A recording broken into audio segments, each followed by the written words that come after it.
I guess it's fair to say that Joe Flacco has had the most success. Now, maybe you look at it as one run of just unbelievable luck, good fortune, getting hot at the right time. But this is what Denver's new quarterback is going to look like. And it's almost like just they're going retread. Right? That's what's happening right now with Denver. We'll go Paxton Lynch. That doesn't work. Move on to the next guy. Case Keenum. That doesn't work. We go on to the next guy. Now, Joe Flacco, how about this? Since winning the Super Bowl with the Ravens, unbelievable run. What do you have? 12 interceptions and no touchdowns. Just an amazing run. $124 million he's made. 124. Where would you rank Joe Flacco? I mean, really, where Joe Flacco is what?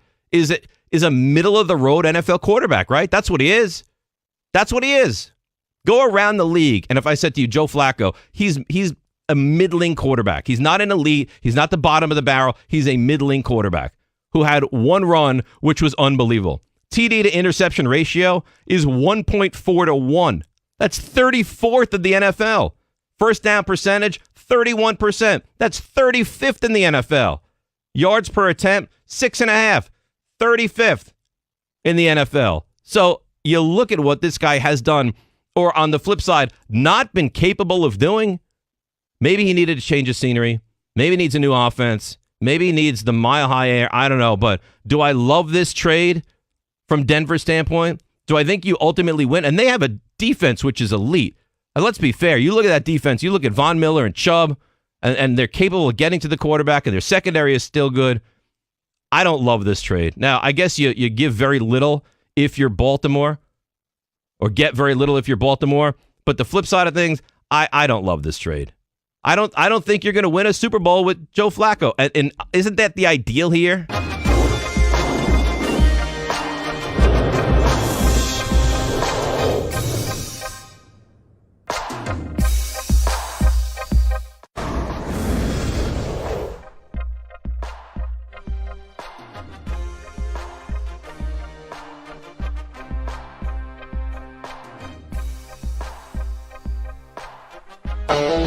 The Stephen A. Smith Show on ESPN Radio is presented by Progressive Insurance. Guests on the Stephen A. Smith Show appear via the Shell Pennzoil Performance Line, and you can always get in touch with the show through the 1-800-Flowers Twitter feed.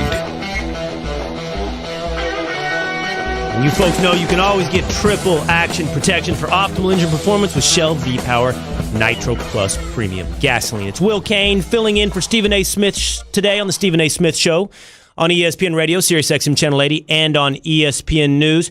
Who's your current NBA MVP? Your boy Stephen A. made his case today on First Take, and Russell Westbrook did as well. I'm here to tell you why both of them are wrong in just a minute here on the Stephen A. Smith Show. But Russell Westbrook is an interesting dude.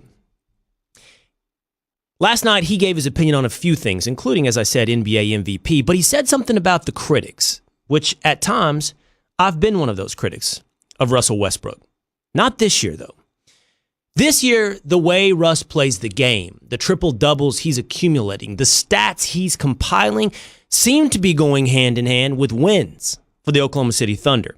While in the past, he's been accused of being a compiler, a stat aggregator, and prioritizing that perhaps over winning, this year, along with Paul George, the Thunder's doing really well. So you would think the critics are taking notice. The critics are receding like the tide. But instead, Russ said this: whether you're there or you're not there, it's like water on a duck's back to him. Listen to Russ on his critics. Nah, I've been blessed with the time to not to give up. So, and I don't. Regardless of what happens, doesn't change the way I live, doesn't change what I think, doesn't change anything. I have an unbelievable family, great friends, unbelievable life. Unbelievable job. Make a lot of money in my job. I'm extremely blessed, thankful, humble. Has been in trouble. Don't cause no problems. I'm perfectly fine. I'm living the best life. I can't complain one bit. So he say, she say, what somebody said about me, what they say about shooting, passing, dribbling. I don't really care. Every year is something. They got to make up something about me, which is fine. It's good. One thing I always know is if they're not talking about you, then you're not doing something right. Russell Westbrook on his critics. He, quote, has been blessed with the talent of not giving an F. I heard Stephen A. say today he didn't believe him. I do. Not caring what others think of you is a hard thing to do. It's an easy thing to say and a hard thing to live. Most people think not caring what others say manifests in like, I'm going to rebel. I'm going to dress differently. Watch me be contrarian. Watch me be different than you. Watch me wear all black. Watch me go goth. Watch me do the opposite of what everybody else does. But that's really you caring so much about everybody else that you're trying to obviously be different. It's not being so confident in your skin that you just are who you are and letting the chips fall where they may. It's not giving an F about what everybody says, which isn't a goal anyway. You know, whether or not you're Russell Westbrook or it's you driving home from your lunch break or back to work from your lunch break, or you listening at work right now, streaming the Stephen A. Smith Show on the ESPN app, or you watching me right now on ESPN News, or me talking to you, we don't want to be somebody who doesn't care about anybody and what they think of us.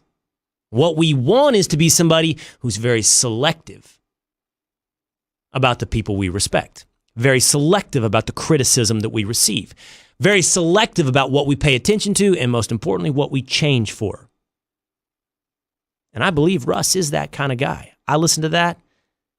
I see the way he behaves. I see the way he plays. I see the way he carries himself. And I will be somebody, and trust me, I will criticize him when I think truth requires it. But I would imagine I'm not in those 4, 5, 6 people he cares an F about and their criticism. And good for him. I just hope he's picking the right people to listen to. Now comes the criticism. By the way, ESPN Radio is presented by Progressive Insurance. Pick from a range of coverage options with the Name Your Price tool to find a price that works for you. Russell has nominated somebody for NBA MVP. Okay, let's do this, Russ. You ready for some criticism? Your turn first. You make your argument, Russ. Who's NBA MVP? Play it, Cat. This year, in my opinion, P's been very consistent to be able to do the same thing every night. It's not easy to do. It's not something that I don't take for granted. I think a lot of people around the world that don't play basketball, that don't play sports, don't understand how hard it is to be consistent and get your mind right every night to be able to do something. So for him to be able to do that and stay on the path to be able to do that, he's definitely the front runner for my MVP. Russell Westbrook casting his vote for his teammate Paul George as NBA MVP. Now, Paul George is having an amazing season. Paul George, in the words of many, is the best two-way player right now. Defense, offense. Getting his shots, scoring over 30. Among the top 5 in the league in steals. Fitting in perfectly with Westbrook, by the way. Turns out it wasn't Kevin Durant that's the perfect running mate, perhaps for Russell Westbrook, but it's Paul George. In any kind of list you're putting together on NBA MVP right now, you've got to include Paul George. But at number 1, is that really the case that we're going to make right now? Is that the one that wins the day? Is that the one that wins the league? Let's stack the deck, because it's not just Russell Westbrook that believes so. It's your normal host here. 1 to 3. It's Stephen A. Smith, who normally hosts this Stephen A. Smith show today, but not today. It's Will Kane filling in. Let's hear from Stephen A. Who's the NBA MVP right now, Stephen A.? When we have Paul George going a stretch where he's averaging 39, when we see him dropping 30 like it's going out of style. Love me some Paul George. By the way, he's not 6'11", and he's defending, if not 94 feet, definitely have that, because he's playing on ball. We're not even questioning at this moment in time that Paul George is the best two-way player in basketball. We're not even questioning that right now. Not right now. I don't think it's a question at all. Not right now. It doesn't matter. It doesn't matter how you want to two-way. One way. And by the way, he's in the West. By the way,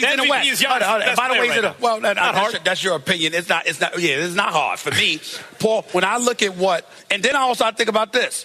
We'll find out. That's Stephen A. Smith on First Take today. The third voice you could hear there besides Max Kellerman was stud right now, second-year player of the Sacramento Kings, De'Aaron Fox. He was also talking up Paul George. So let's call it 3. Let's make it 3. 1, 2, 3. Let's make it Russell Westbrook, Stephen A. Smith, and De'Aaron Fox. I'm not sure if Fox formally cast his vote for Paul George. But there you got three strong voices, three people obviously that know basketball that say Paul George is your current NBA MVP. And I'm here to say I disagree. I don't think so.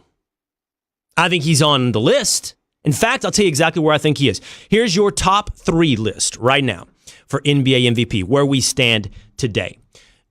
At third in the NBA MVP race is the guy who has gone now 31 straight games with 30 points per game. The guy who is now tied Wilt Chamberlain's second longest streak of 30-point games. You got to get to 60-something to really get